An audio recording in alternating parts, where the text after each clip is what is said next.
A peace plan under pressure. Ladies and gentlemen, today you are being briefed on one of the most pressing geopolitical crossroads of the 21st century.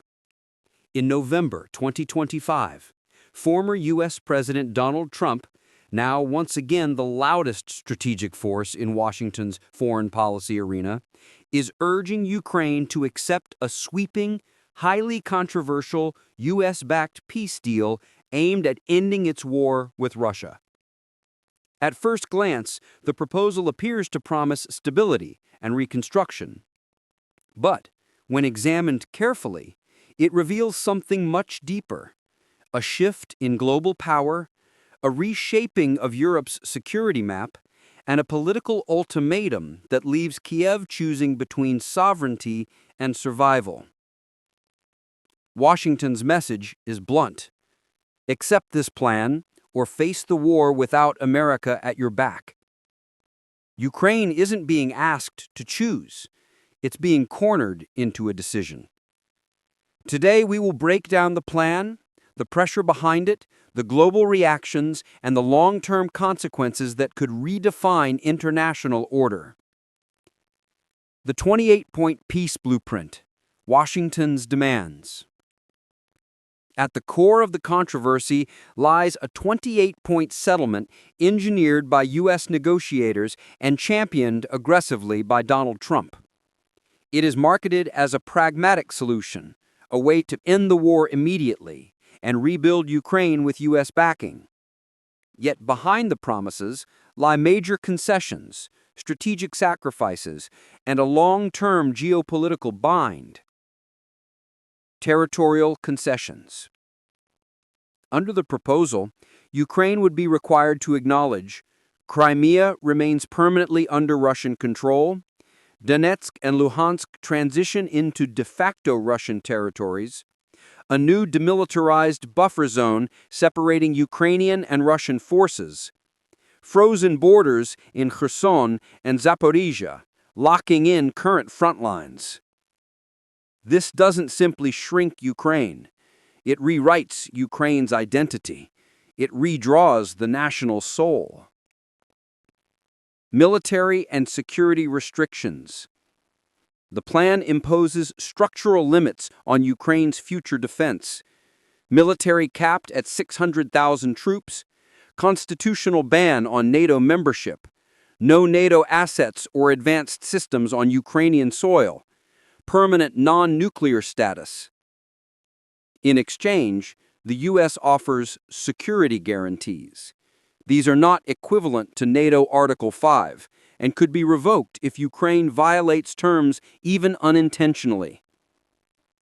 This is not protection. It is conditional defense, a leash disguised as a shield. Economic and diplomatic exchange.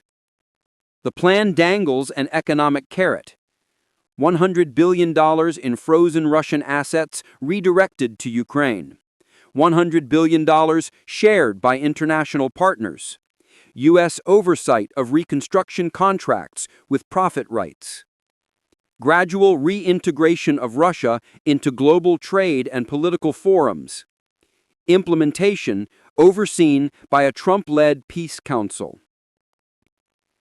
Reconstruction is the reward. Reintegration of Russia is the price. U.S. supervision is the control. Humanitarian and governance requirements. Key mandates include exchange of POWs and detained civilians, national elections within 100 days of signing, broad amnesty for combatants, including potential war criminals. Critics point out these phrases echo Russian propaganda narratives, potentially legitimizing Moscow's messaging inside Ukraine. The deadline: a peace ultimatum.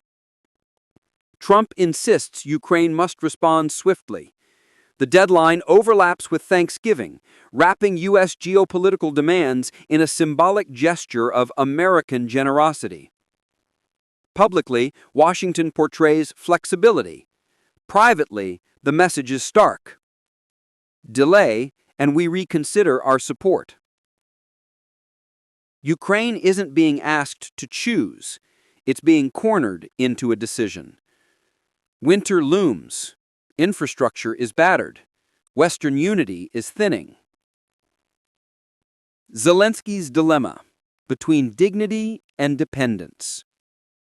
President Volodymyr Zelensky has voiced that this may be the most painful decision in Ukraine's modern history.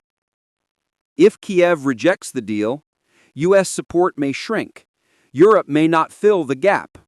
Political fatigue is rising in Berlin, Paris, Warsaw.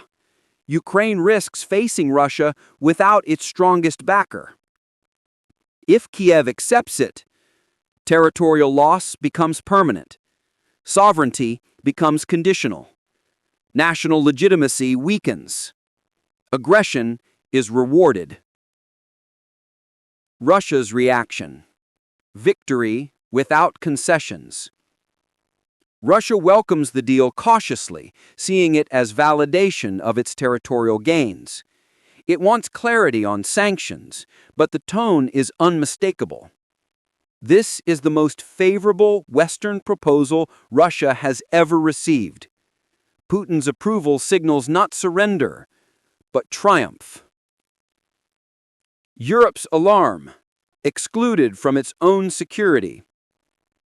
European leaders are unsettled by a peace structure developed without their full consultation. Their fears include a U.S.-Russia agreement over Europe's future without Europe involved, the normalization of territorial conquest, a precedent for future invasions anywhere in the world. Europe built a system where borders cannot be redrawn by force. This plan shatters that principle. Strategic risks. Is this peace or pause? Before a nation accepts peace, it must ask not only what it ends, but what it starts. Risk 1. Future war becomes easier.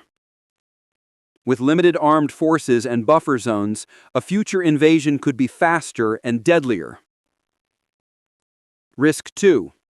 Political manipulation could fracture Ukraine's democracy, opening doors to Moscow-friendly or Washington-dependent actors. Risk 3. Rewarding aggression. Reintegrating Russia after territorial conquest signals a dangerous incentive to the world. War pays. Risk 4. Economic dependence on Washington. U.S. control over reconstruction means long-term influence on Ukraine's economy and governance. Peace as leverage. Conclusion. The price of stability. The United States offers Ukraine peace in exchange for territorial sacrifice, military limits, economic dependence, and geopolitical obedience. For the U.S., it's pragmatic. For Russia, it's triumph. For Europe, it's destabilizing. For Ukraine, it's heartbreaking. The world watches as Ukraine weighs sovereignty through continued struggle against survival through painful compromise. This is not merely a negotiation. It is the rewriting of international norms where peace is not built on justice, but on the balance of power. Final reflection. Peace, given with a deadline, is not peace. Peace built on concessions is not justice. And peace without justice does not end war. It only delays the next one.